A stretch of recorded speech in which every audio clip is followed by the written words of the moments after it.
saya ucapkan kepada kita semua. Sekali lagi saya ucapkan selamat Hari Natal.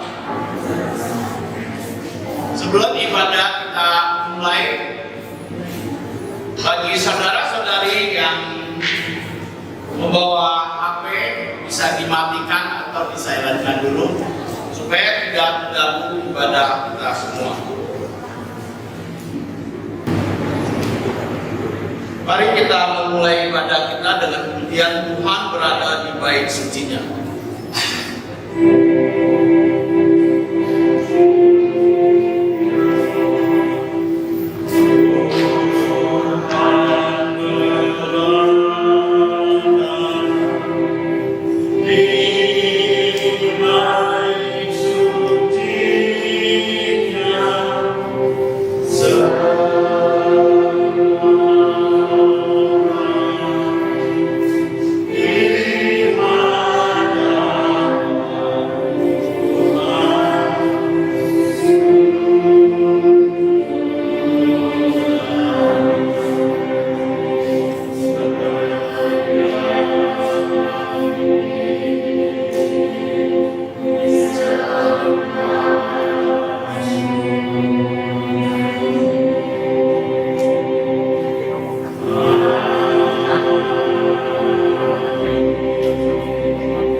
Dimulai. Dengarlah firman Tuhan, Mika pasal 5 ayat 1. Tetapi engkau, hai Bethlehem Efrata, hai yang terkecil di antara kaum Yehuda, daripadamu akan bangkit untukku seorang yang akan memerintah Israel, yang permulaannya sudah sejak purbakala, sejak dahulu kala. Amin. Saat itu selesai, mari kita bangun berdiri. Kita memuji Tuhan. 108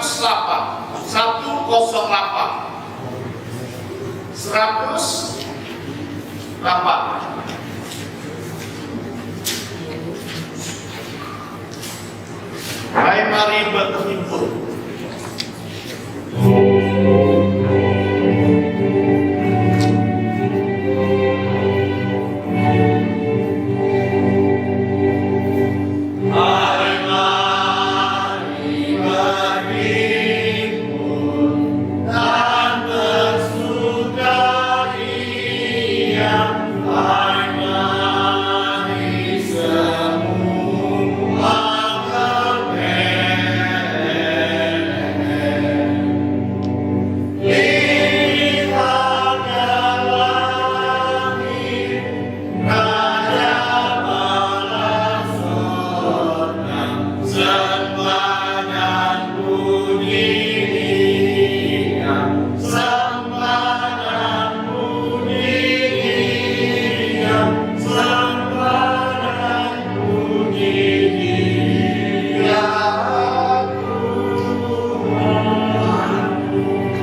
kami yang ada di surga,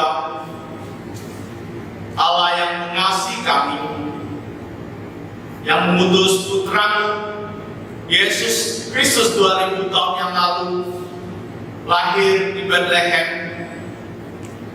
Kami mengucap syukur di akhir tahun 2020, minggu terakhir, kami masih diberikan kesempatan, kami diberikan kesehatan untuk datang memuji, menyembah Engkau, menaikkan syukur kepada Engkau atas pimpinan-Mu selama kami setahun ini. Dan kami boleh menghitung dan melihat berkat-berkat-Mu di dalam kehidupan kami secara rohani maupun jasmani kami. Terutama kami masih diberikan kekuatan kesehatan untuk melakukan semua aktivitas kami, dan bahkan kami diberikan kesempatan untuk melayani Engkau. Terima kasih di dalam situasi yang tidak menentu ini dan mencekam dan menakutkan. Kami boleh berharap bersandar kepada Allah yang selalu menyertai dan selalu melindungi kami kemanapun kami pergi. Terima kasih. Kami datang mau menaikkan syukur lewat puji-pujian kami, lewat persembahan kami, dan bahkan kami boleh diberikan kesempatan untuk mendengarkan firman-Mu. Semua ini adalah anugerah-Mu yang terbesar, dan kami mau menyerahkan ibadah ini ke dalam tangan-Mu dari awal, pertengahan, sampai akhirnya. Di dalam nama Tuhan Yesus kami berdoa, dan kami mengucapkan doa Bapa kami bersama-sama. Bapa kami yang di surga, dikuduskanlah nama-Mu, datanglah kerajaan-Mu, dilaksanakan kehendak-Mu di bumi seperti di surga. Berikanlah kami pada hari ini makanan harian kami, dan ampunilah kami akan kesalahan kami, seperti kami juga mengampuni orang yang bersalah kepada kami, dan janganlah membawa kami ke dalam pencobaan, tapi lepaskanlah kami dari yang jahat, karena Engkau yang punya kerajaan dan kuasa dan kemuliaan sampai selama-lamanya. Amin. Gloria Patri.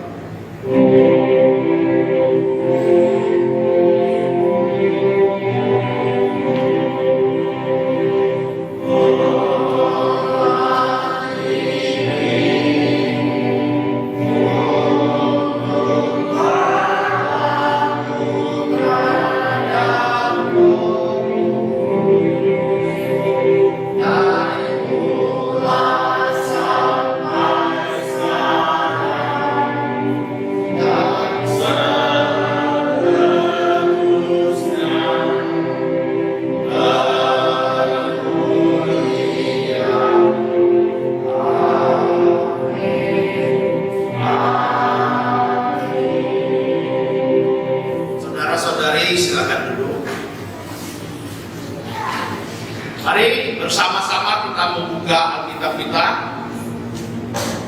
dari Injil Matius pasal 2 ayat 1 sampai 12. Injil Matius pasal 2 ayat 1 sampai 12, kita akan membacakannya secara bertanggapan.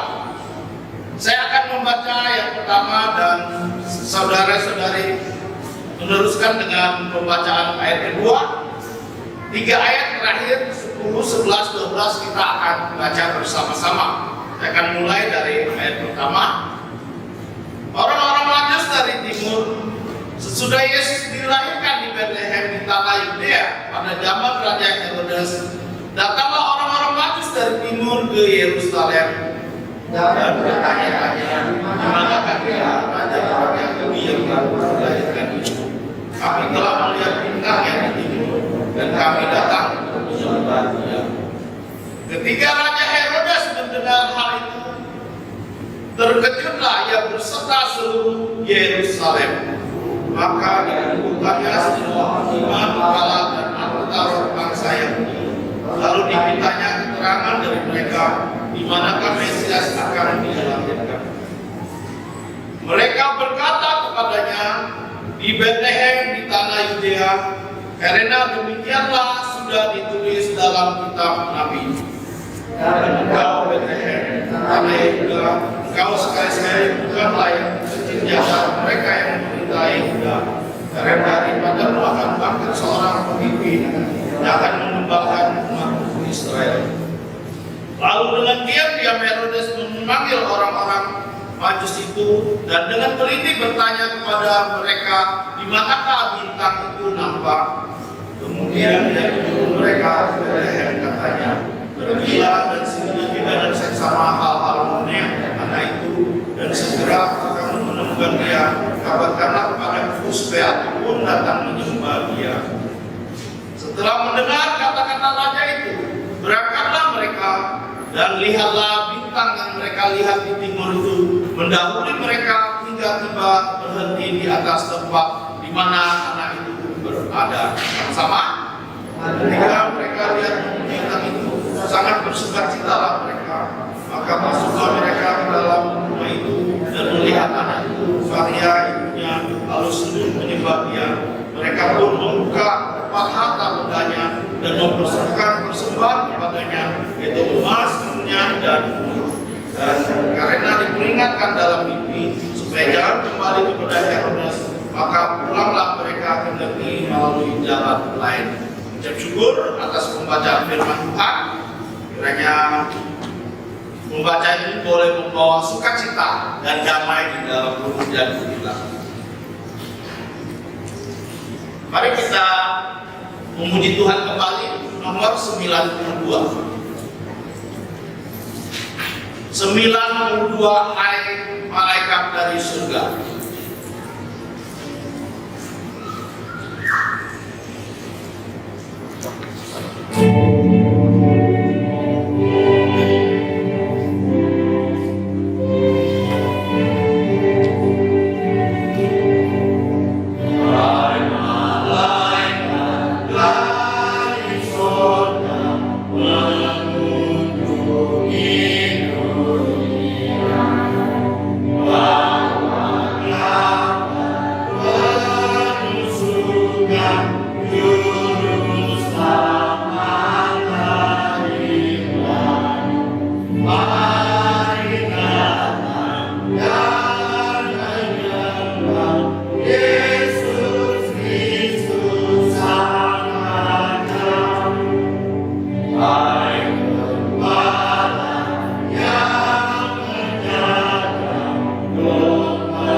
halaman 1 di kotak bagian bawah.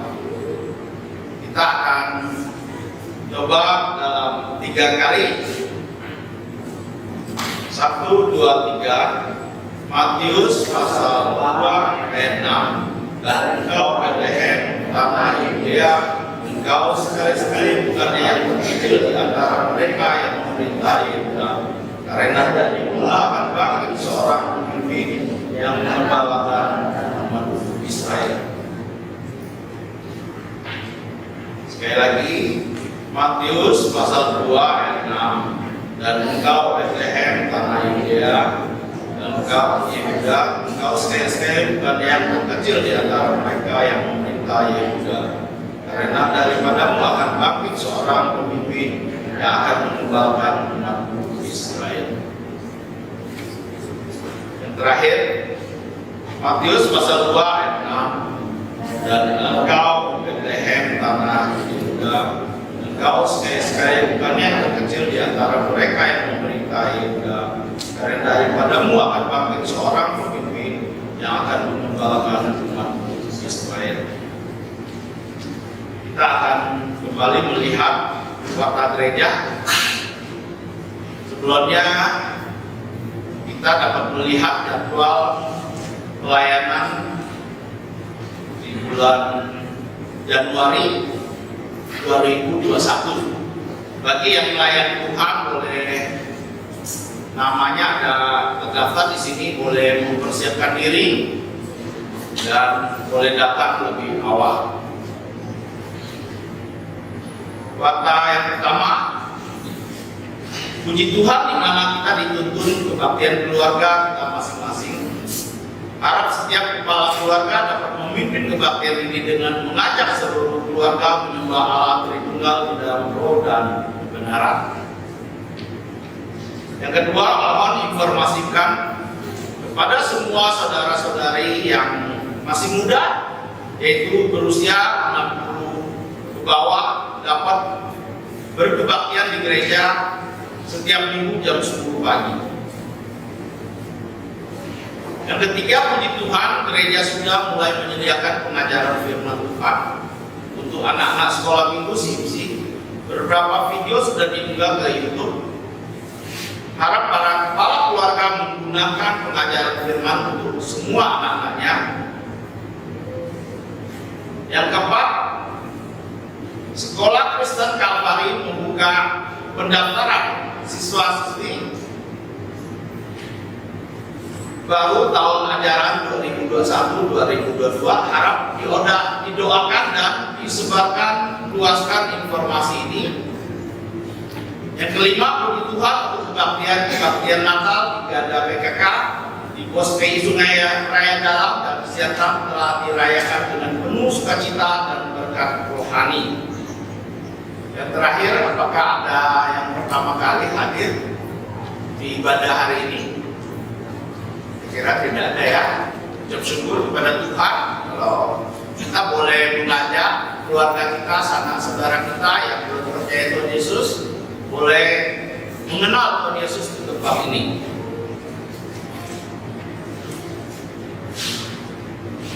Selanjutnya kita akan memberikan yang terbaik untuk Tuhan lewat persembahan. Sambil memberikan persembahan, kita menyanyi 113 malam kudus.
Saudara-saudari silakan bangkit berdiri, kita nyanyi doa.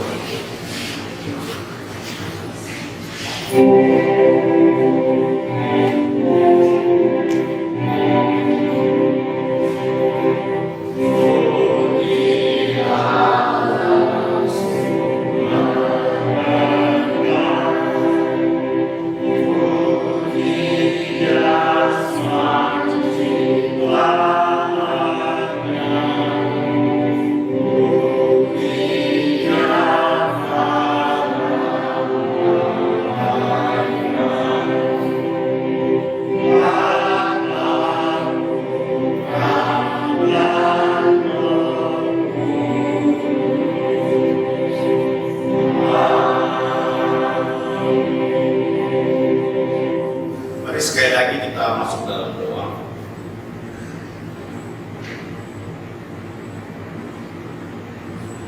Allah Bapa kami yang ada di surga, Allah sumber berkat kami, kembali kami datang di hadapan-Mu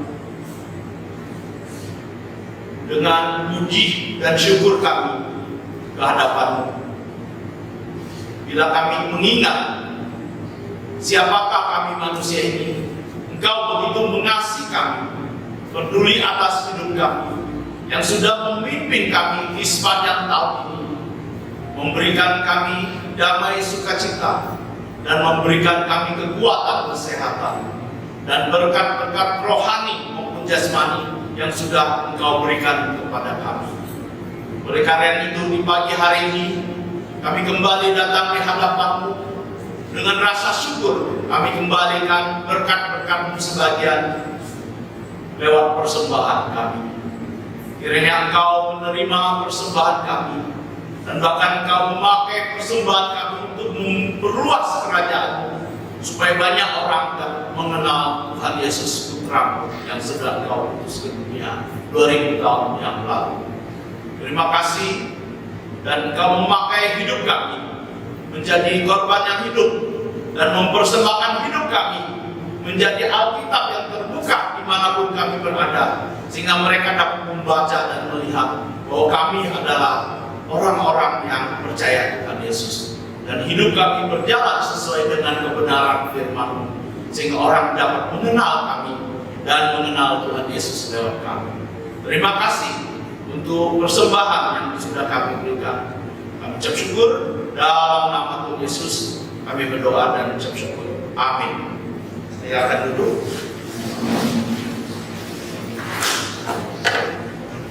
Tiba saatnya kita akan mempersiapkan tubuh jantung kita untuk menerima kebenaran firman-Mu. Hari ini yang akan menyampaikan firman Tuhan adalah Saudara Rufus, dengan tema apa tujuan hidupmu?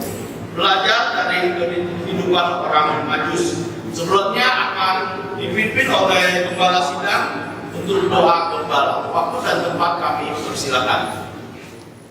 Saudara-saudari dalam Tuhan Yesus yang saya kasihi, sebelum kita merenungkan firman Tuhan, mari kita bersatu dalam doa. Sebelum kita berdoa, marilah kita berlutut di hadapan-Nya untuk merendahkan diri kita, mengaku dosa, supaya darah Yesus menghapus dosa kita, dan kita dilayakkan untuk datang ke hadapan Allah yang kudus.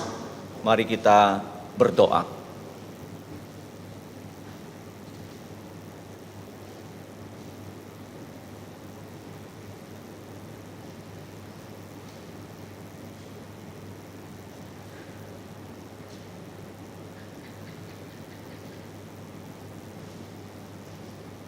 Allah yang Maha Tahu, yang Maha Hadir, dan yang Maha Kuasa.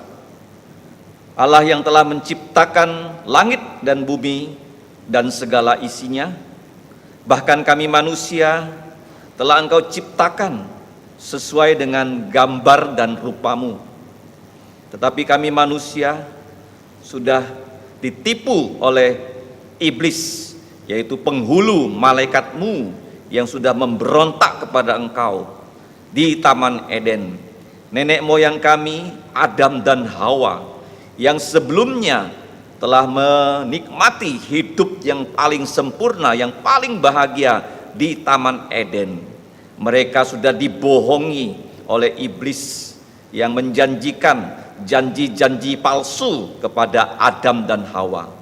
Dan mereka karena tidak berpegang pada firman-Mu, Hawa jatuh dalam dosa, bahkan membawa suaminya Adam jatuh dalam dosa, sehingga kami semua keturunan Adam juga terkena dampak negatifnya. Kami juga sudah jatuh dalam dosa. Ya Bapa, kami semua manusia sudah berdosa kepada Engkau, dan Engkau sepantasnya melemparkan kami seperti Engkau akan melemparkan iblis ke dalam neraka, dihukum kekal. Tetapi kami bersyukur ya Bapa, Engkau mengasihi kami manusia, Engkau membenci dosa-dosa kami, Engkau mengasihi kami, Engkau tidak mau kami binasa. Karena itu kami bersyukur di masa Minggu kami merayakan Natal yang kudus, Putra-Mu Tuhan Yesus, seperti Engkau telah janjikan kepada Adam dan Hawa 2000 tahun yang lalu, meninggalkan surga mulia, meninggalkan tahta, Dia turun ke bumi menjadi manusia sejati, menjadi orang yang paling miskin, dari yang paling kaya menjadi paling miskin, supaya kami orang berdosa yang miskin secara rohani di hadapan Engkau. Setelah kami percaya Yesus, kami bisa diangkat menjadi anak-anak-Mu yang akan memiliki bumi baru di bawah langit baru, dan akan selama-lamanya tinggal di Yerusalem baru. Ya Bapa, kami mengucap syukur karena hari ini hari yang istimewa, adalah hari-Mu yang kudus untuk merayakan kebangkitan Yesus yang sudah mati untuk dosa-dosa kami di atas kayu salib. Ia adalah keturunan perempuan, yaitu anak Maria, yang adalah perawan mengandung melahirkan seorang anak, karena Engkau memberikan kami Putra-Mu Tuhan Yesus untuk menjadi Adam yang terakhir, supaya Dia Allah sejati menjadi manusia sejati, manusia yang tanpa dosa, menjalankan seluruh perintah-perintah-Mu. Bahkan Ia juga rela dihina, disakiti, mati untuk dosa kami di salib. Dengan darah-Nya yang kudus, Tuhan Yesus menghapus dosa kami. Kami mengucap syukur ya Bapa, pada hari ini kami dapat kembali merenungkan akan kasih Tuhan Yesus yang begitu besar, di mana Engkau membawa kami untuk percaya Tuhan Yesus, sehingga kami hidup di dunia ini bukan sebagai orang yang sesat, tetapi ada Tuhan Yesus Roh Kudus, bahkan Alkitab-Mu yang menuntun hidup kami. Ya Bapa, saat ini kami datang kepadamu, kami sadar kami manusia berdosa yang sudah melanggar firman-Mu di dalam pikiran, perkataan, dan perbuatan kami. Dan kami mohon Engkau berbelas kasihan, menghapus dosa kami dengan darah Tuhan Yesus.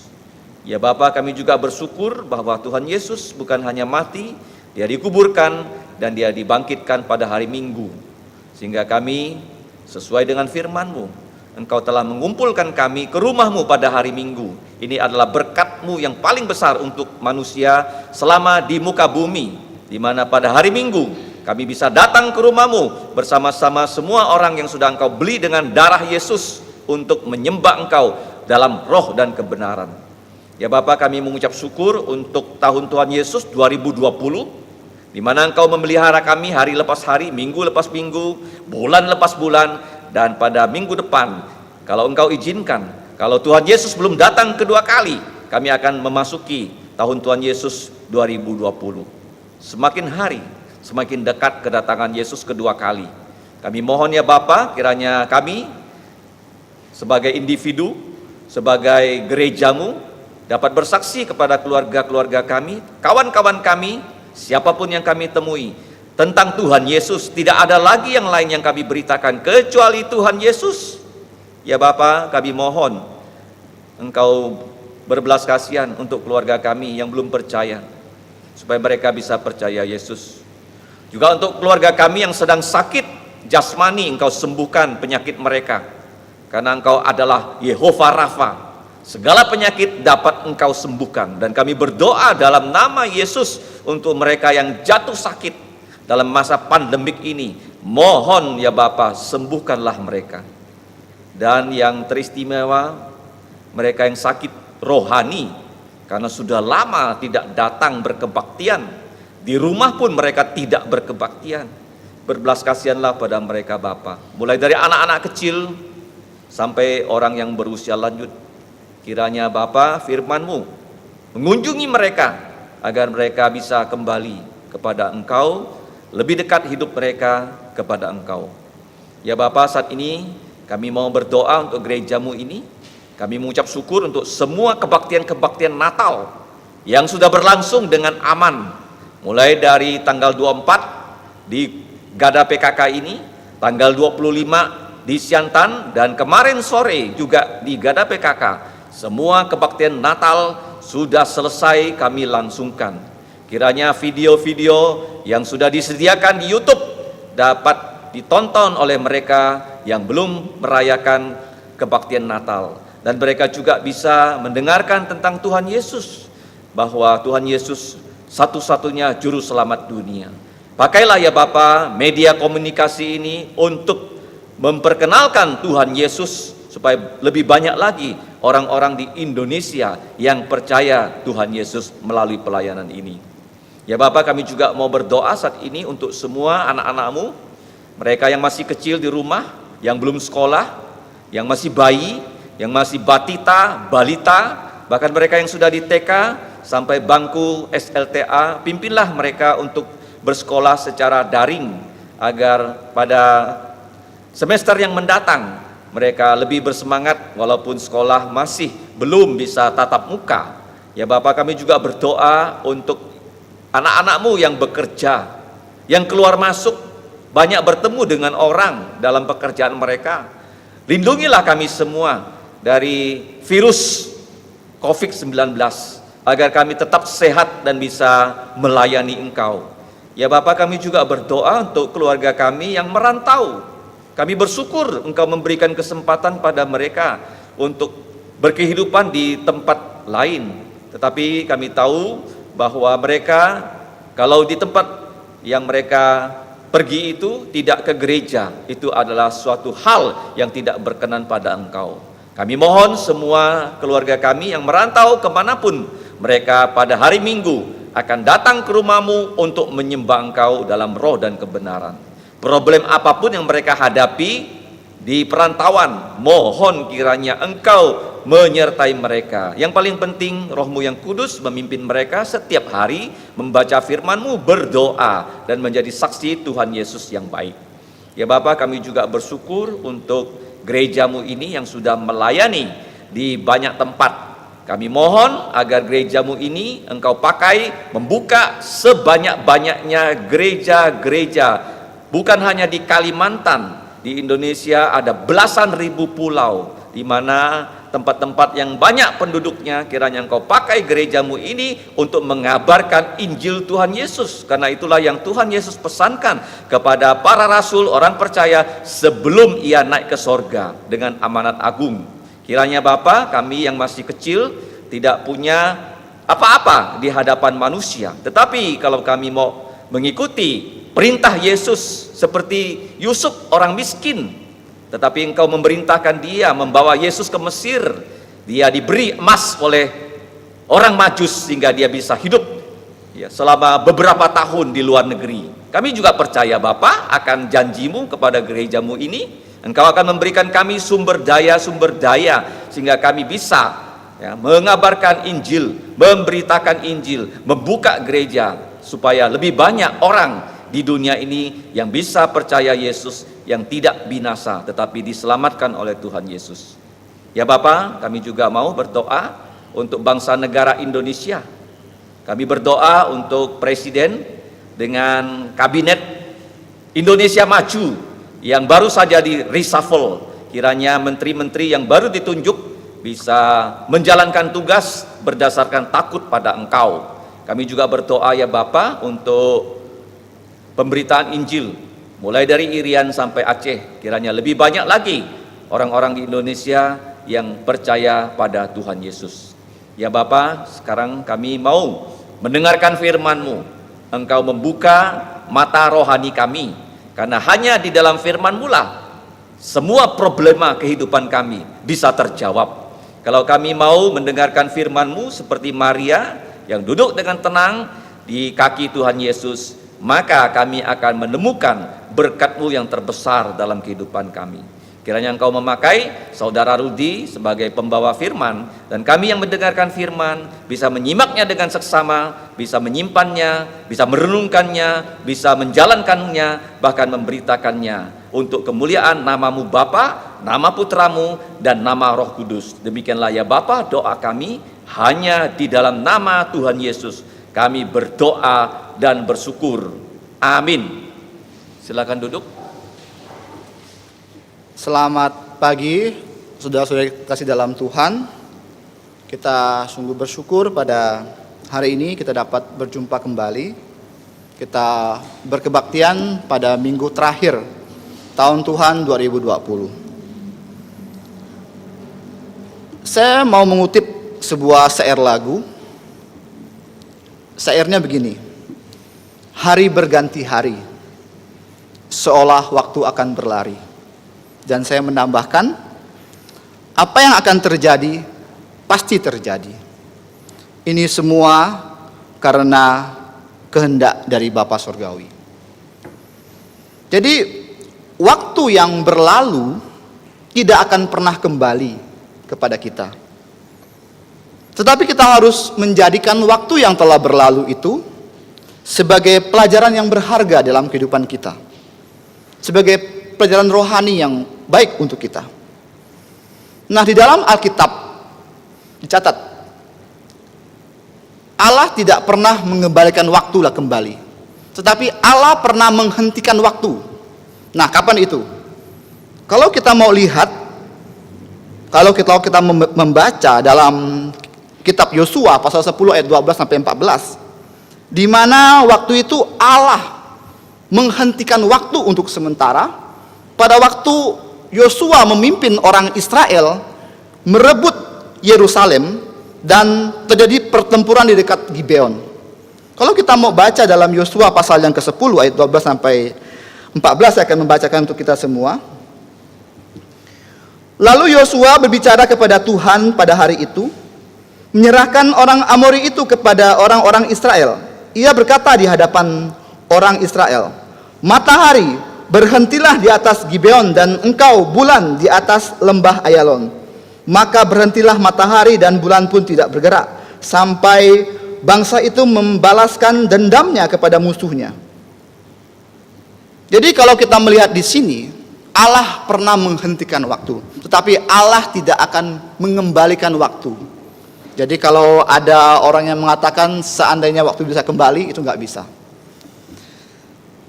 Dan hal ini memberikan kita pelajaran rohani bahwa kejadian apapun di dalam dunia ini adalah atas kehendak Tuhan.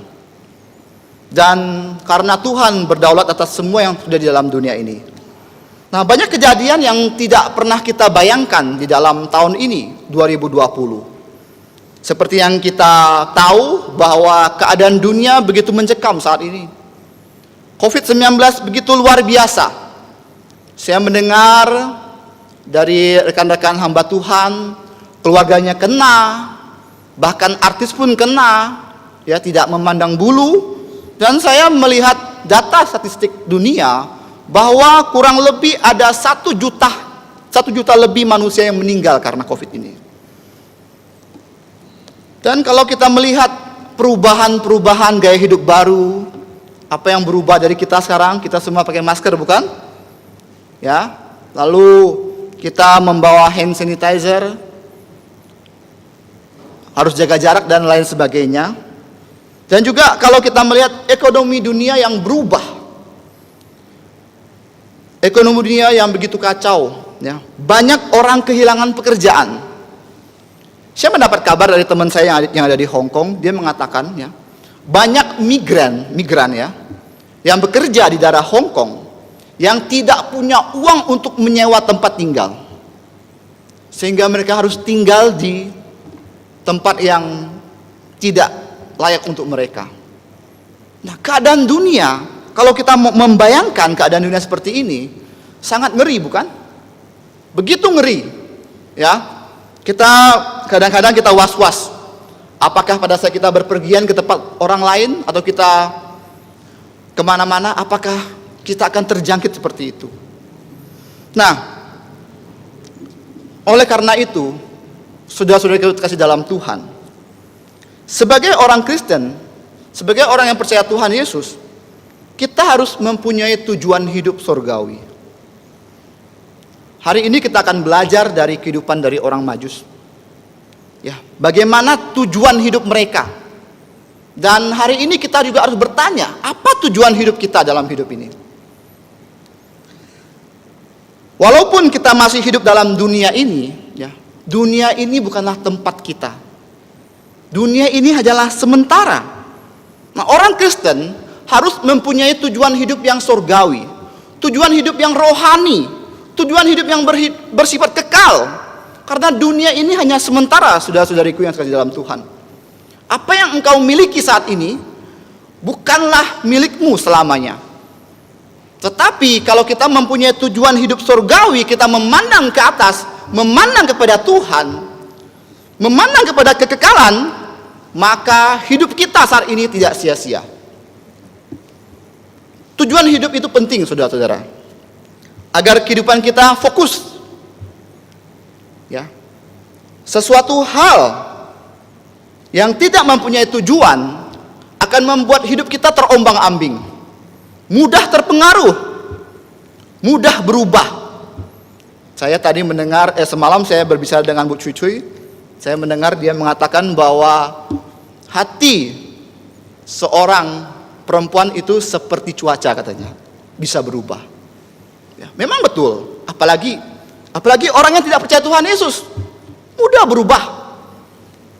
Jadi kalau orang yang tidak percaya Yesus dan tidak mempunyai tujuan hidup, maka dia tidak teguh pendiriannya. Tetapi apabila kita mempunyai tujuan hidup surgawi, maka hidup kita akan dipimpin oleh Tuhan, seperti hidup dari orang-orang Majus. Selangkah demi selangkah akan dipimpin oleh Tuhan. Ada campur tangan Tuhan dalam kehidupan kita, serta ada pertolongan Tuhan dalam kehidupan kita. Kalau kita mempunyai tujuan hidup surgawi, itu yang tadi saya bilang akan dipimpin oleh Tuhan selangkah demi selangkah. Nah, hari ini kita akan belajar dari orang Majus bagaimana tujuan hidup mereka yang saya singkat dengan 3M. Ya. Yaitu yang pertama, tujuan hidup dari orang Majus itu memuliakan Tuhan. Katekisasi singkat Iman Westminster, pertanyaan yang pertama, yaitu apa tujuan hidup manusia? Tujuan hidup manusia yang pertama, memuliakan Tuhan. Yang kedua, menikmati Tuhan. Dan saya tambah, yang ketiga, menjadi saksi Tuhan. Sekarang kita mau belajar tentang poin yang pertama, bagaimana orang Majus itu memuliakan Tuhan. Orang Majus bukanlah orang biasa. Ya, saya baca dari Injil Matius pasal yang kedua, ayat pertama sampai yang ketiga. Setelah Yesus dilahirkan di Bethlehem di tanah Yudea pada zaman Raja Herodes, datanglah orang-orang Majus dari timur ke Yerusalem dan bertanya-tanya, di manakah dia, raja orang Yahudi yang baru dilahirkan itu? Kami telah melihat bintangnya di timur dan kami datang untuk menyembah dia. Ketika Raja Herodes mendengar hal itu, terkejutlah ia beserta seluruh Yerusalem. Tadi saya mengatakan mereka bukan orang biasa. Mereka berasal dari timur Yerusalem. Banyak penafsir mengatakan mereka berasal dari Persia. Mereka adalah orang yang terpelajar. Kalau dalam bahasa Hakam mengatakan poksi, ya. Poksi itu seperti profesor. Jadi mereka paham betul dengan ilmu perbintangan. Saya mengatakan astronomi, ya. bukan astrologi. Beda dengan astronomi dengan astrologi, kalian harus bisa membedakan. Ya, astronomi itu ilmu tentang perbintangan, tentang bagaimana mereka melihat bintang. Kalau begini, oh nanti tahun depan cuacanya akan begini, tentang cuaca. Kemungkinan kurang lebih seperti itu. Tentang perbintangan, ilmu astronomi. Seperti pada waktu mereka melihat bintang timur yang memimpin mereka. Nah, itu yang mereka pelajari. Ya, bintang timur. Kalau astrologi itu tentang ramalan bintang. Ibu saya sering mengatakan ya, kalau orang ramal itu dalam bahasa aku itu seperti keungap bujina. Apa arti keungap bujin? Seperti anjing menganggap itu lalat. Jadi saya sering melihat orang zaman dulu kalau dia pelihara anjing, dia sering potong telinganya ya, bukan? Agar tujuannya itu anjingnya lebih dengar perkataan majikannya. Dan kalau anjing itu telinganya dipotong, maka banyak lalat kan? Nah, anjing itu sering ngap-ngap lalat itu. Nah, kena ya kena, kalau nggak kena ya nggak kena. Nah, seperti itulah ramalan-ramalan dari astrologi. Tapi sangat menyedihkan sekali ya, terutama untuk anak remaja pemuda masih percaya dengan astrologi. Contohnya ya, saya sih nggak percaya. Contohnya saya lahir 22 September. Kalau mau dilihat bintangnya Virgo katanya. Wah, sifatnya begini, bla bla bla bla, ini dan itu. Dan kamu cocok dengan ini itu. Itu semua bohong. Kalau kamu percaya dengan hal itu, kamu tidak percaya Tuhan. Kalau kamu mau percaya firman Tuhan, itu lebih superior daripada ramalan-ramalan dari mereka-mereka yang meramalkan tentang astrologi. Jadi hati-hati untuk para remaja, untuk pemuda, jangan percaya dengan ramalan bintang ya. Oh, kamu hari ini pakai baju merah cocok katanya. Oh, hari ini kamu bintangnya Virgo, oh, kamu cocok sama yang Pisces atau Capricorn segala macam. Jangan percaya. Itu bohong ya. Itu keungap bujina ya. Jadi orang Majus, mereka mempunyai tujuan hidup untuk memuliakan Tuhan. Mereka ini orang pintar. Bahkan saya mendengar dari khotbah Penyelir Peter mengatakan bahwa mereka adalah kelompok orang yang menobatkan raja. Jadi mereka bukan sembarang orang ya, mereka orang pintar, mereka mempunyai orang yang berkedudukan tinggi. Sekarang, tetapi hidup mereka untuk memuliakan Tuhan. Saudara-saudara sekalian, mungkin di antara kita ada yang sekolah tinggi, ada yang S1, S2, S3. Tetapi apakah engkau menggunakan kepintaranmu yang diberikan Tuhan kepadamu untuk memuliakan Tuhan? Atau kamu hanya hidup hanya untuk diri sendiri? Hanya untuk ego. Orang Majus, dia orang pintar. Orang Majus, dia orang yang berkedudukan. Tetapi dia mempergunakan kepintaran, menggunakan kedudukan itu untuk memuliakan nama Tuhan. Bagaimana caranya? Nah, caranya begini. Jadi, orang Majus itu, dia datang dari timur jauh-jauh loh. Dia melihat tanda yang pertama. Timbul satu pertanyaan dalam diri kita. Mengapa orang Majus hanya dicatat dalam Injil Matius? Bukan Injil Lukas, bukan Injil Markus, bukan Injil Yohanes. Kalau kita mau menarik benang merah dari firman Tuhan ini, kita lihat bahwa Injil Matius itu melambangkan Yesus adalah raja.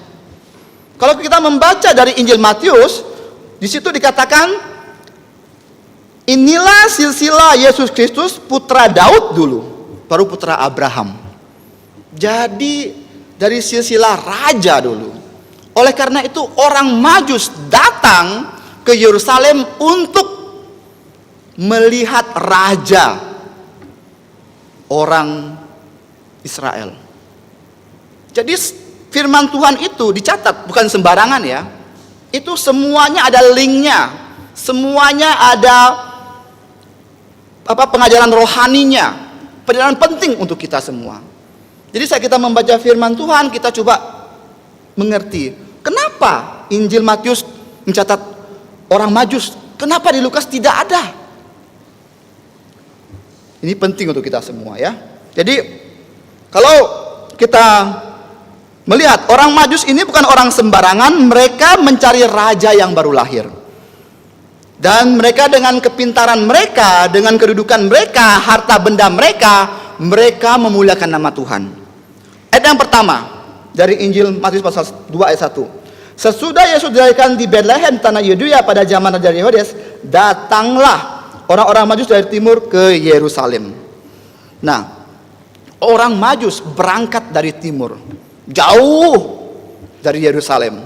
Kalau kita mau mempelajari lebih jauh lagi, kita akan menemukan bahwa kurang lebih 2 tahun mereka mengadakan perjalanan. Karena mereka melihat bintang dan mereka datang ke rumah itu, Yesus sudah berumur 2 tahun, kurang lebih seperti itu. Karena pada waktu itu Raja Herodes membunuh bayi-bayi laki-laki yang di bawah umur 2 tahun. Jadi kita bisa menarik kesimpulan bahwa bahwa orang Majus itu mengadakan perjalanan kurang lebih 2 tahun. Bukan waktu yang singkat.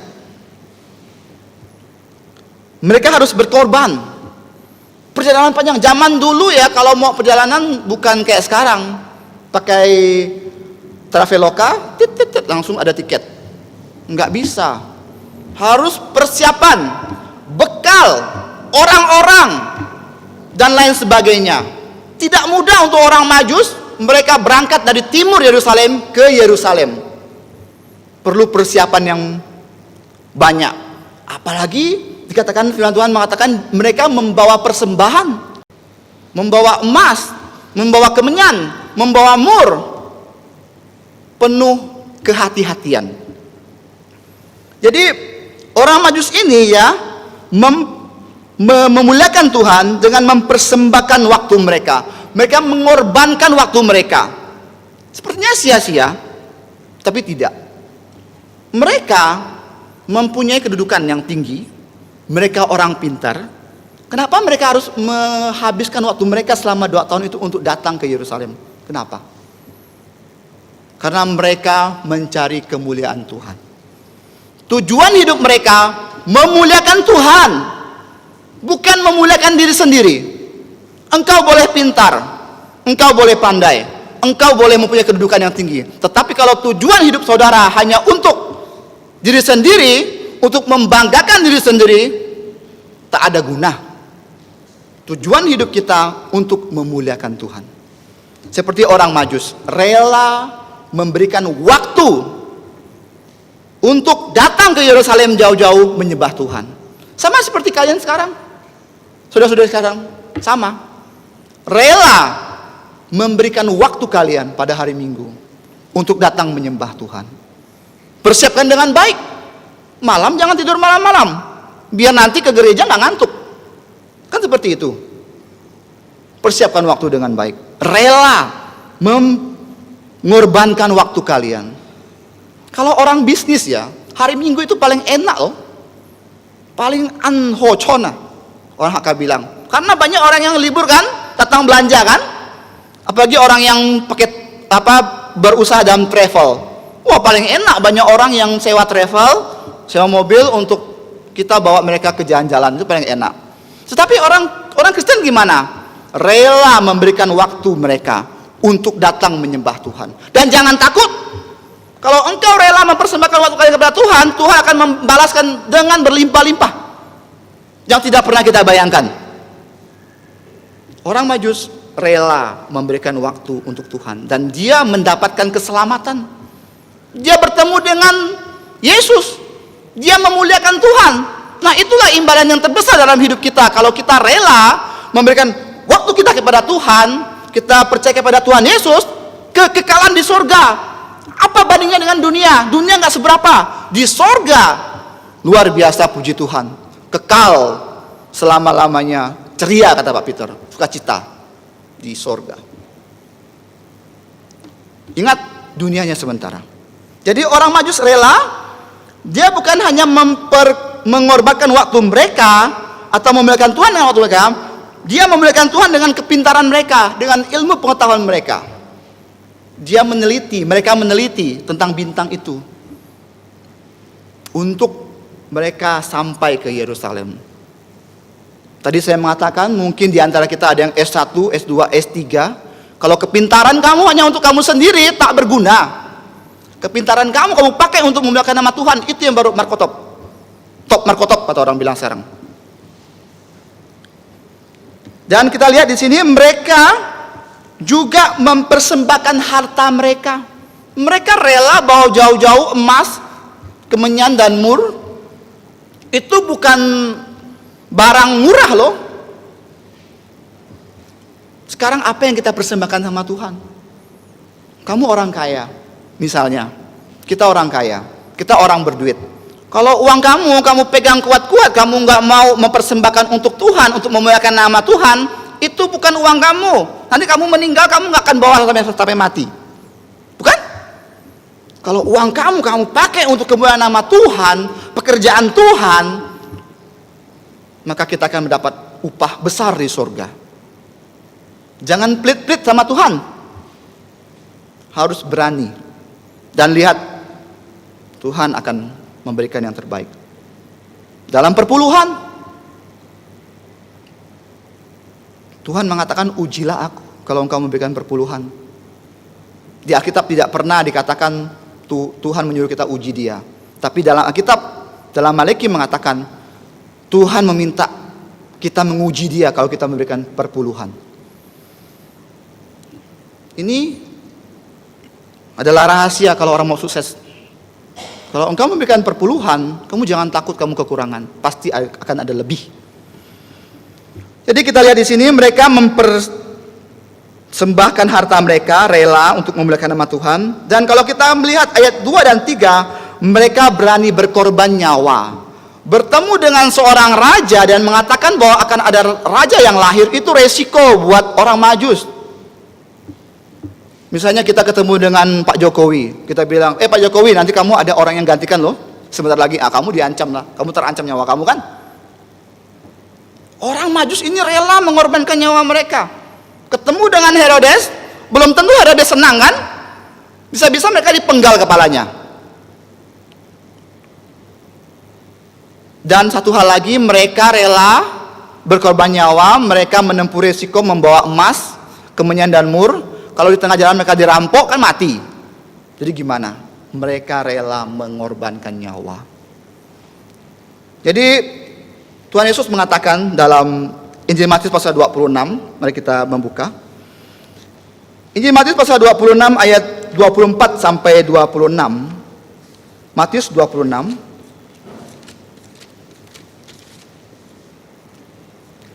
Ayat 24 sampai 26 mengatakan,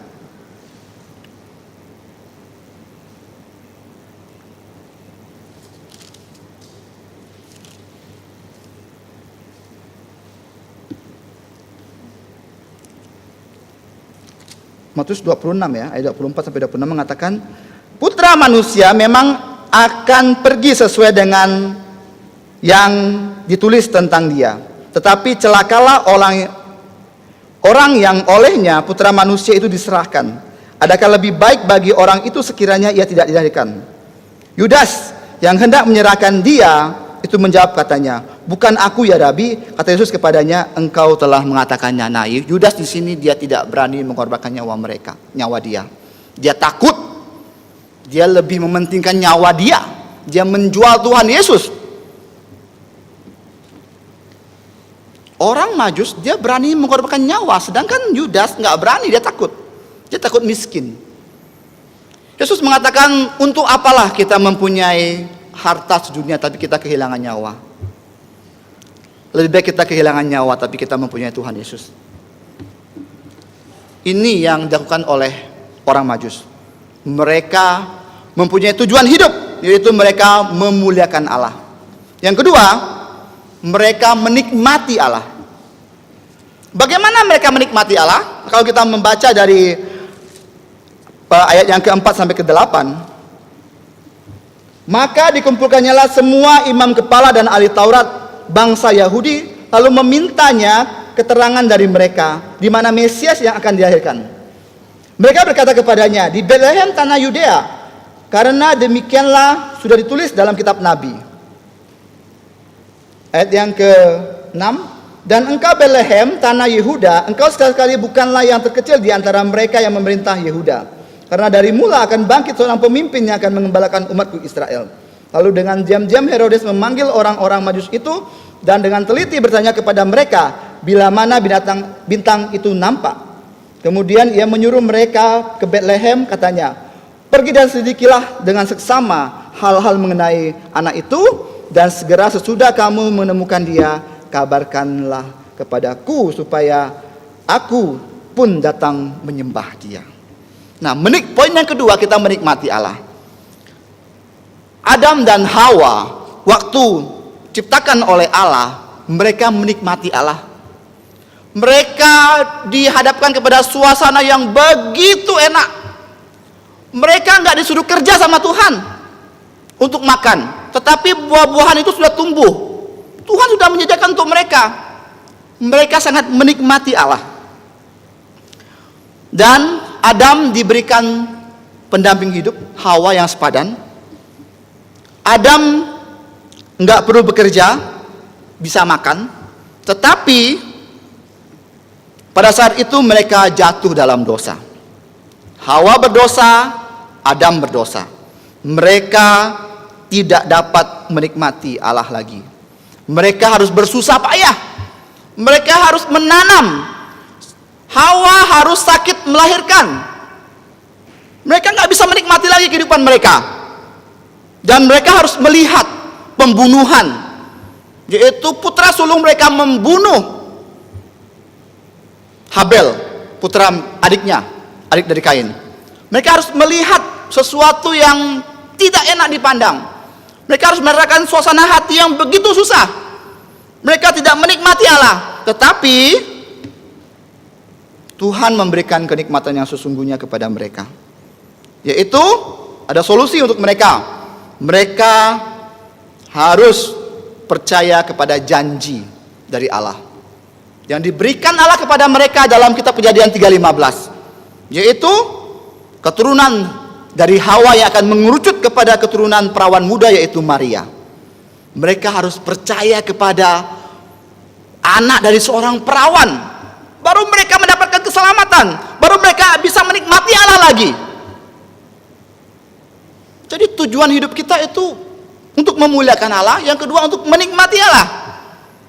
Kalau kita melihat menikmati Allah itu dengan ucapan syukur. Manusia duniawi tidak pernah merasa bersyukur. Tidak pernah ada cukup dalam kehidupannya. Ingat, manusia duniawi ya. Karena pepatah mengatakan rumput tetangga selalu lebih hijau, kan? Apalagi ibu-ibu ya. Kalau melihat tetangganya udah beli yang baru, wah dia suaminya, ayo pak, kejar lagi pak, dapat itu. Itu sering, sudah biasa. Jadi inilah manusia duniawi, enggak pernah cukup. Rumput tetangga selalu hijau, yang lebih hijau. Jadi kita berbeda dengan orang Majus ya. Orang Majus itu mencari kekal, mereka bersyukur dengan keadaan mereka. Mereka harus berangkat dari timur Yerusalem ke Yerusalem. Mereka bersyukur. Kita harus bersyukur dalam keadaan saat ini. Kita masih diberikan lindungan oleh Tuhan. Kita masih bisa hidup sampai sekarang ini. Banyak orang yang mati sia-sia. Kena COVID langsung mati. Tiba-tiba pingsan meninggal. Banyak. Kita masih hidup. Kita harus bersyukur sama Tuhan. Jadi kalau hidup tanpa ada rasa syukur, maka hidup kita penuh dengan kesusahan, penuh dengan ketidakenakan, penuh dengan dengki, penuh dengan iri, dan lain sebagainya, penuh dengan amarah. Kalau engkau mau menikmati persekutuan dengan Allah, engkau harus tahu bahwa dalam kehidupan saudara-saudara sekalian, itu selalu ada campur tangan Allah, selalu ada tangan pengasihan Allah dalam kehidupan kita bagi orang-orang percaya pada Tuhan Yesus. Apalah gunanya hidup ini kalau engkau isi dengan dengki, isi dengan iri, isi dengan amarah dengan orang lain. Nikmati Allah, bersyukur atas keselamatan yang Allah berikan kepada kita. melalui putranya Tuhan Yesus. Itu yang paling penting. Mau iri sama orang, mau dengki sama orang, bikin hati kita tidak enak tiap hari kan? Penyakit pun datang. Ingat, hati yang gembira adalah obat. Kalau hati kita selalu dengki, iri, marah sama orang, gak senang sama orang, benci sama orang, hidup kamu gak damai. Nikmati persekutuan dengan Allah.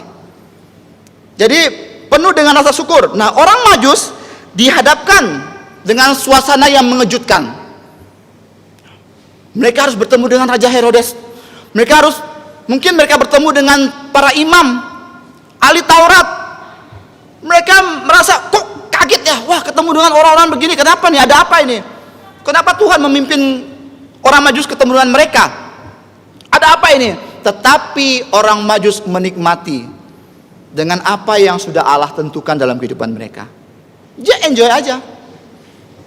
Dia tahu bahwa rencana baik dari mereka orang Majus, yaitu untuk memuliakan nama Tuhan, akan ditolong oleh Tuhan, akan dipimpin oleh Tuhan kehidupan mereka.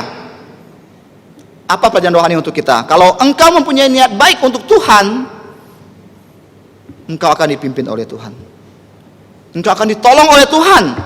Yang penting niat dulu baik untuk Tuhan. Dan lihat apa yang terjadi dalam hidup saudara. Nah, kalau kita lihat di sini, mereka ketemu dengan semua imam, ahli Taurat, tetapi mereka bersyukur karena dengan cara itu mereka ditolong oleh Tuhan. Kalau enggak, mereka enggak tahu di mana Yesus akan di mana mereka akan ketemu dengan Tuhan Yesus. Kalau bukan melalui para imam dan ahli Taurat, mereka nggak bisa buka nih, gimana nih? Wah, ini gimana nih, perjanjian lama nih, di mana nih kitabnya nih? Kita lihat pimpinan Tuhan kan? Orang Majus dipimpin oleh Tuhan ketemu dengan ahli Taurat, ketemu dengan para imam, agar orang Majus tahu di manakah Yesus berada. Jadi inilah menikmati persekutuan dengan Allah. Artinya bahwa kita yakin dalam kehidupan kita dipimpin oleh Tuhan, hidup dengan ucapan syukur. Dalam 1 Timotius 6:6 mengatakan, kita membuka 1 Timotius 6:6.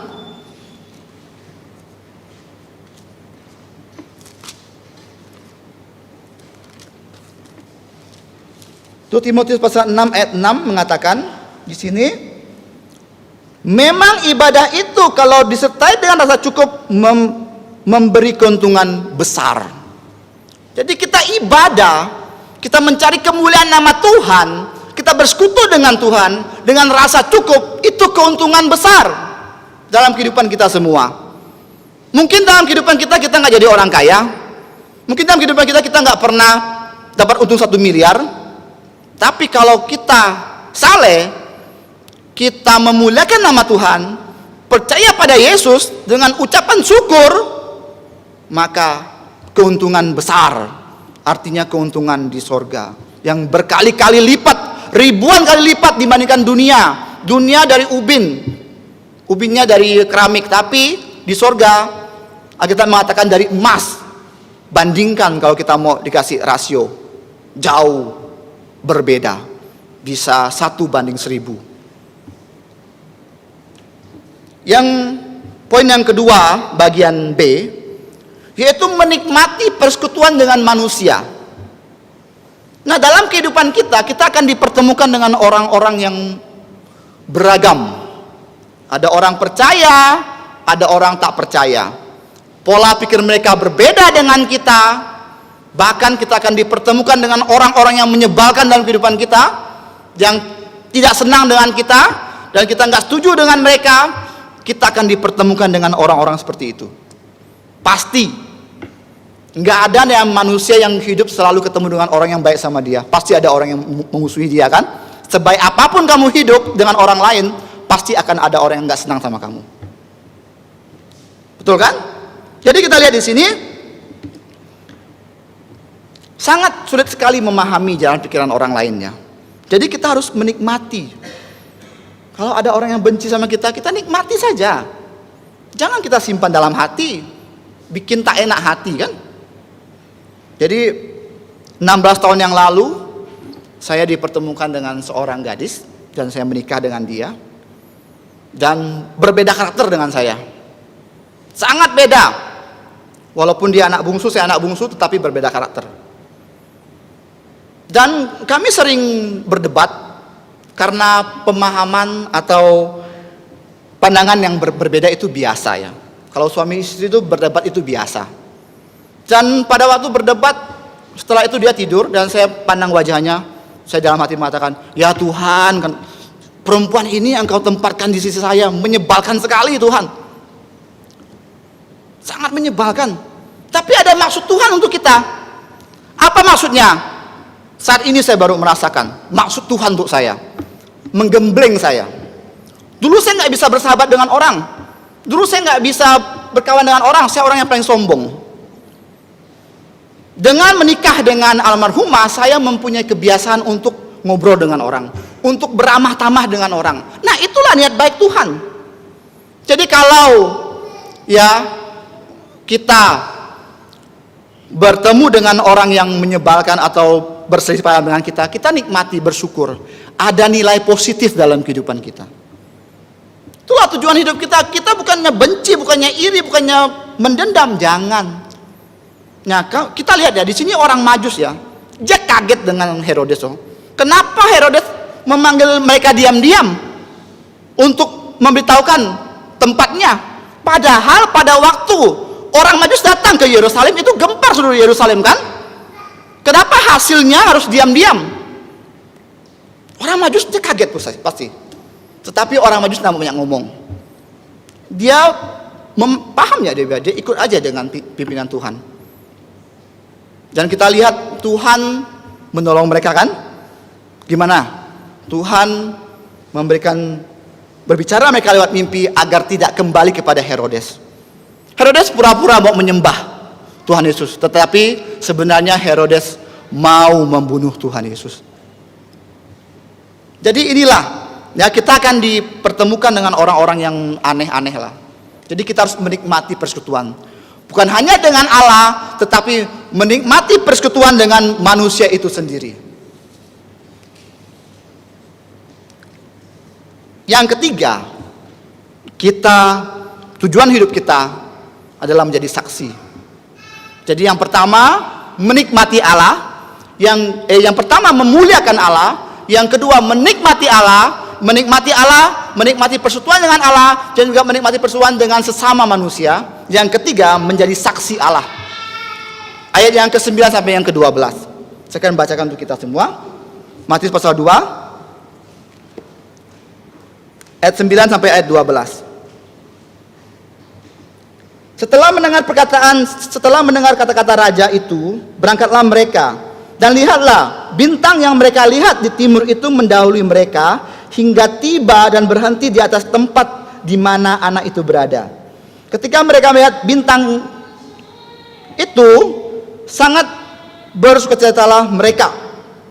Maka masuklah mereka ke dalam rumah itu dan melihat anak itu bersama Maria ibunya, lalu sujud menyembah dia. Mereka pun membuka harta bendanya dan mempersembahkan persembahan kepadanya, yaitu emas, kemenyan, dan mur. Dan karena diperingatkan dalam mimpi supaya jangan kembali kepada Herodes, maka pulanglah mereka ke negerinya melalui jalan lain. Jadi yang ketiga adalah menjadi saksi Allah.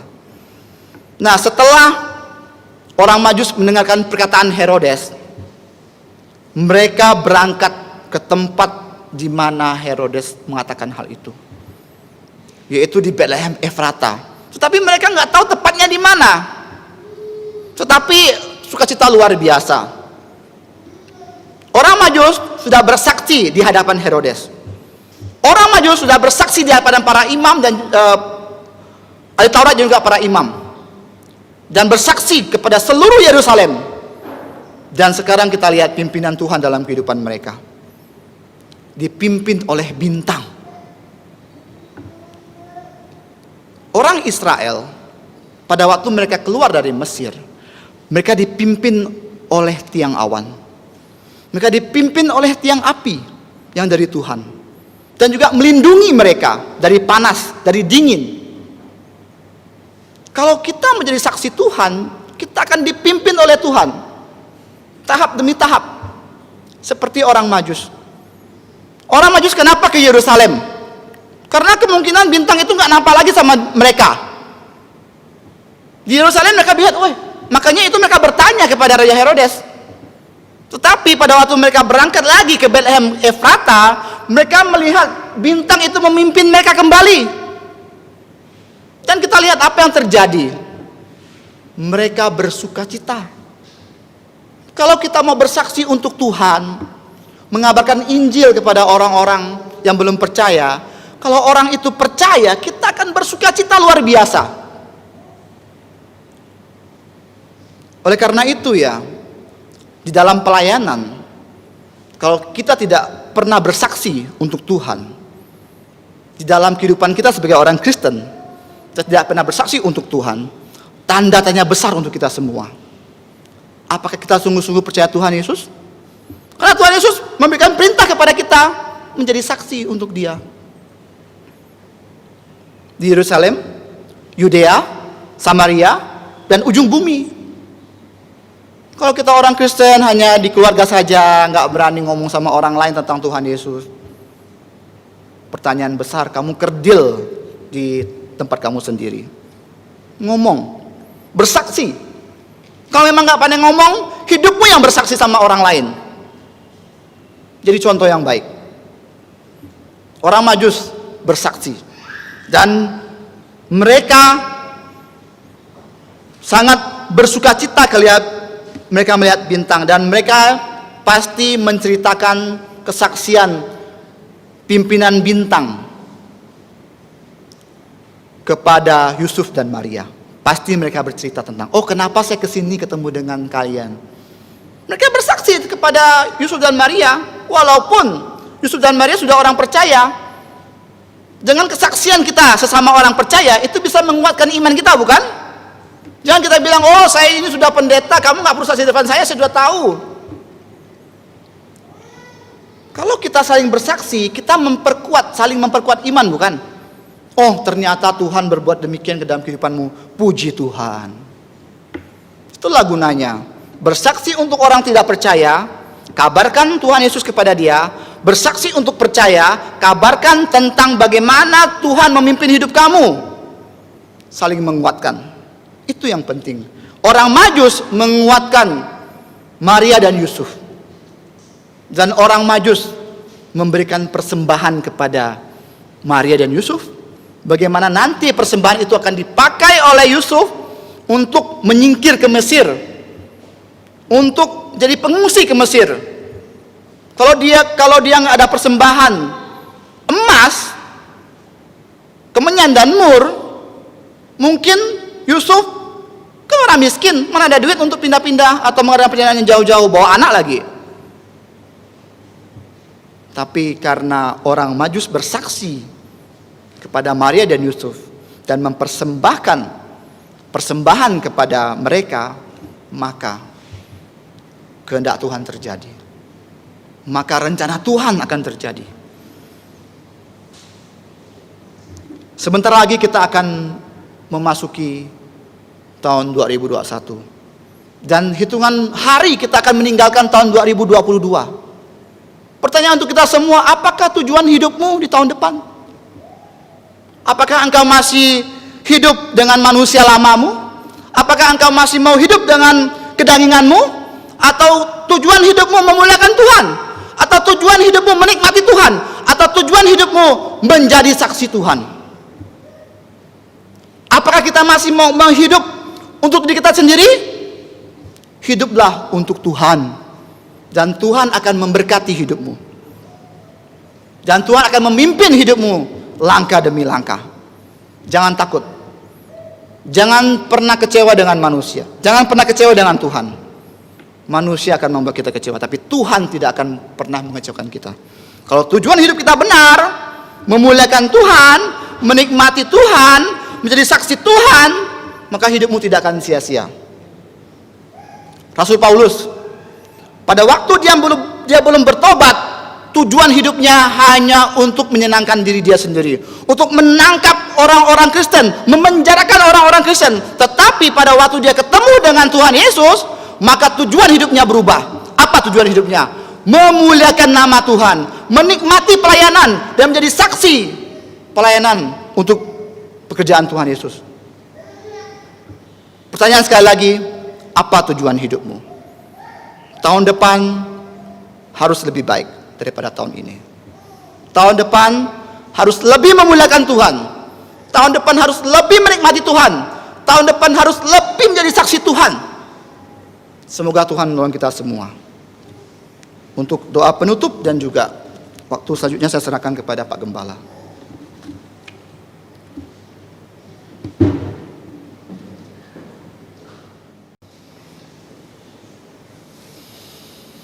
Mari kita berdoa untuk firman Tuhan yang sudah kita dengar sebelum kita menutup kebaktian ini. Allah Bapa kami yang mengasihi kami dalam putra-Mu Tuhan Yesus, Engkau memberikan kami Tuhan Yesus hadiah-Mu yang terbesar untuk manusia. Kami mengucap syukur pada penghujung tahun kami dapat sekali lagi di rumah-Mu mendengarkan firman-Mu, di mana rombongan orang Majus, orang yang terpelajar, yang sudah seringkali mengangkat raja, menobatkan raja, Engkau datangkan ke Yerusalem setelah 2 tahun Tuhan Yesus lahir di kota kecil, tidak dianggap apa-apa oleh orang-orang Israel.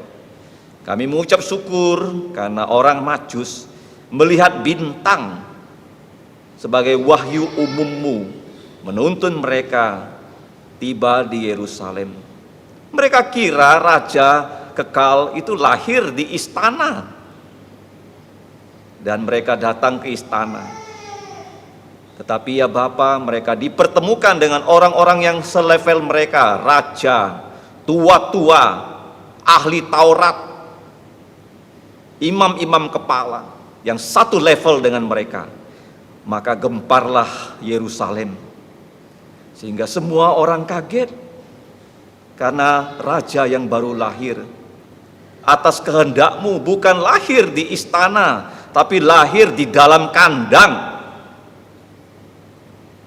Ya Bapa, kami bersyukur Tuhan Yesus, Raja segala raja, rela menjadi anak domba-Mu, satu-satunya manusia yang pernah dibaringkan di dalam palungan tempat makan binatang. Tidak ada orang yang senista Dia.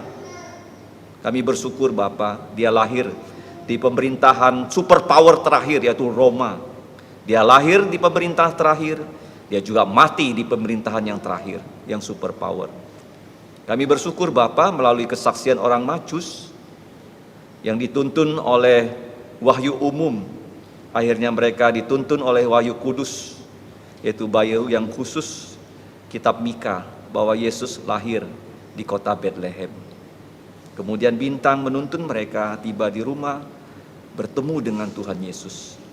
Kiranya ya Bapa, Natal ini juga, akhir tahun ini, mempertemukan kami yang belum percaya Yesus, agar kami setelah bertemu dengan Yesus, Yesus punya rencana untuk hidup kami. Hidup kami bukan kami yang mengatur. Engkau sudah punya rencana sebagai Bapa kami. Engkau pasti menunjukkan pada kami apa-apa saja yang harus kami lakukan. Seperti orang Majus, setelah bertemu Yesus, mereka diarahkan, tidak boleh lagi kembali kepada Herodes, tetapi kembali dengan jalan lain. Engkau punya rencana khusus untuk setiap kami yang saat ini telah mendengarkan firman-Mu ya Bapa. Rencana pertama, Engkau mau kami membawa keluarga-keluarga kami percaya Yesus. Jadikan kami sebagai saksi ya Bapa. Kiranya hidup kami sepadan dengan firman-Mu seperti orang Majus. Tolonglah Bapa, firman yang sudah kami dengar menjadi kekuatan rohani kami menapaki, menjalani kehidupan kami beberapa hari yang tersisa di tahun Tuhan Yesus 2020. Jika Tuhan Yesus belum datang, karena orang Majus melihat bintang akan kedatangan Yesus yang pertama kali. Sekarang juga Engkau menunjukkan di depan mata kami tanda-tanda COVID-19, gempa-gempa bumi, dan tribulasi besar di Wahyu 6-19 akan segera terjadi. Tuhan Yesus akan datang kedua kali sebagai Raja segala raja, sebagai hakim untuk sebuah manusia. Kiranya semua kami yang hadir di sini, jangan ada yang tidak sungguh-sungguh percaya Yesus, yang hanya datang ke gereja ikut-ikutan, tapi kami mau sungguh-sungguh percaya Yesus supaya kami jangan binasa. Demikianlah Bapa, doa kami. Kami bersyukur untuk firman-Mu yang kekal. Kiranya firman-Mu yang kekal menjadi benih kekal dalam lubuk jantung kami, sehingga kami lahir baru menjadi anak-anak-Mu yang kekal, yang selama-lamanya akan tinggal bersama-sama Tuhan Yesus. Bukan hanya berjumpa di kandang saja, di gereja saja, tapi nanti akan hidup bersama-sama Yesus di Yerusalem baru. Dengarkan doa kami Bapa, ucapan syukur kami naikkan hanya di dalam nama Tuhan Yesus. Amin. Pujian kita yang terakhir adalah nomor 103. Kami Majus dari Timur. Jadi mereka ini rombongan besar ya. Mereka adalah orang-orang pandai yang kompak, dan kita juga berdoa di gereja kita akan diberi ya rombongan besar. Ya, orang-orang yang sungguh-sungguh beriman pada Yesus dan juga kompak ya di dalam kehidupan rohani kita. 103 kita nyanyikan pujian terakhir ini dengan berdiri. 103. Kami Majus dari Timur. We free kings of Orient. Ayat 1 sama-sama, ayat 2 laki-laki, ayat 3 wanita, 4-5 sama-sama. Karena 5 ayat ya.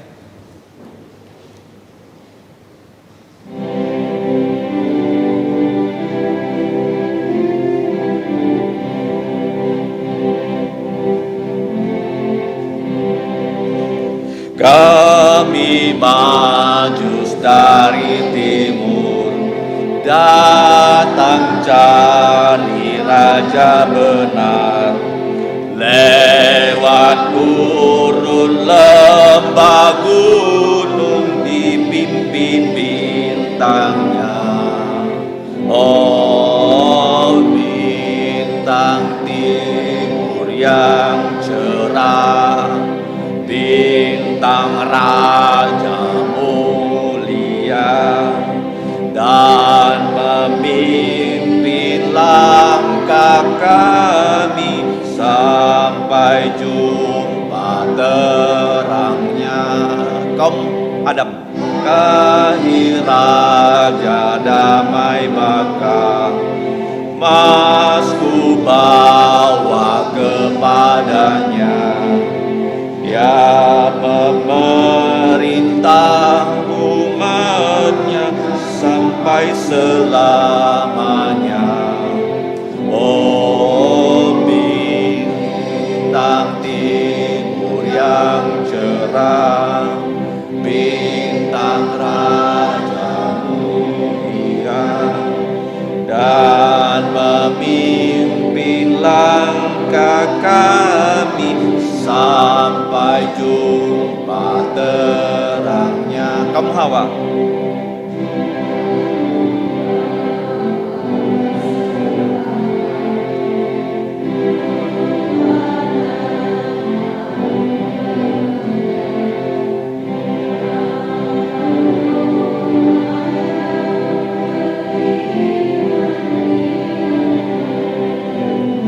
Sama-sama. Oh bintang timur yang cerah, bintang Raja mulia, dan memimpin langkah kami sampai jumpa terangnya. Murpahit juga ku beri, lambang duka cita pedih, sengsara mati di salib dan kubur yang sepi. Oh bintang timur yang cerah, bintang Raja mulia, dan memimpin langkah kami sampai jumpa terangnya. Kini Yesus telah bangkit, naik ke sorga akan kembali. Haleluya, haleluya, marilah puji Dia. Oh, bintang timur yang cerah, bintang raja mulia, dan memimpin langkah kami sampai jumpa terangnya. Mari kita kembali bersatu dalam doa penutup. Allah Bapa kami yang di surga, kami kembali mengucap syukur karena melalui Tuhan Yesus kami dapat menyembah Engkau di dalam roh dan kebenaran dalam kebaktian penutupan tahun pada hari ini. Ya Bapa, kiranya nama-Mu ditinggikan, dimuliakan melalui setiap acara kebaktian ini.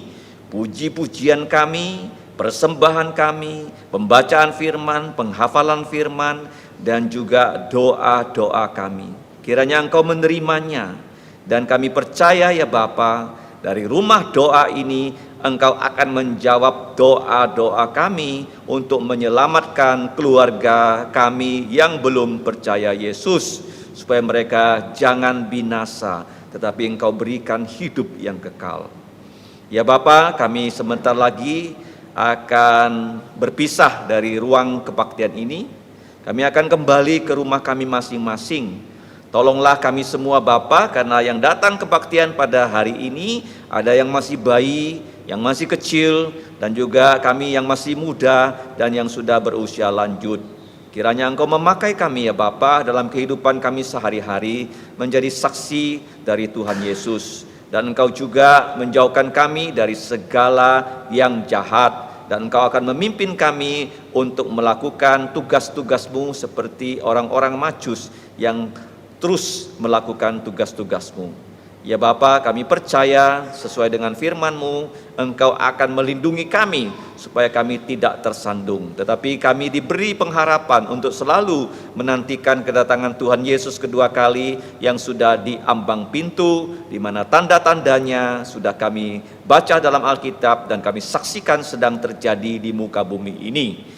Ya Bapa, kami pada saat Yesus datang, yang percaya Yesus akan diberi tubuh mulia, yaitu mereka yang sudah percaya Yesus, yang sudah tidur, yang sudah mati, akan Tuhan Yesus bangkitkan. Dan kami yang percaya Yesus juga akan diberi tubuh mulia, menyambut Yesus, naik ke angkasa, naik ke sorga, bertemu Tuhan Yesus. Tolonglah ya Bapa kami yang saat ini masih di muka bumi ini, agar apapun yang kami lakukan bisa memuliakan nama-Mu, karena Engkau sajalah yang harus kami tinggikan, kami hormati, kami muliakan, sebab Engkaulah Bapa, Putra, Roh Kuduslah yang punya kerajaan, kuasa sampai selama-lamanya.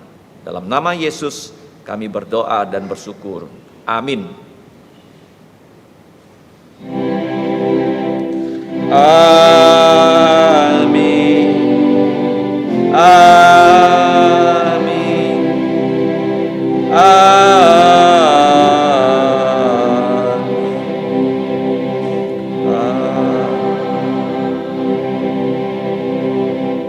Silakan duduk, doa teduh.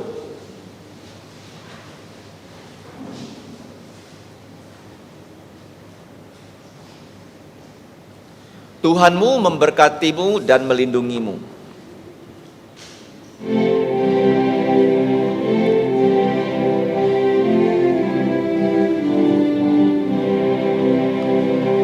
Tuhan memberkatimu. Tuhan melindungi, menyinarimu, memberi kasih karunia. Tuhan menyinarimu dengan wajahnya, memberi kasih karunia, karunia damai sejahtera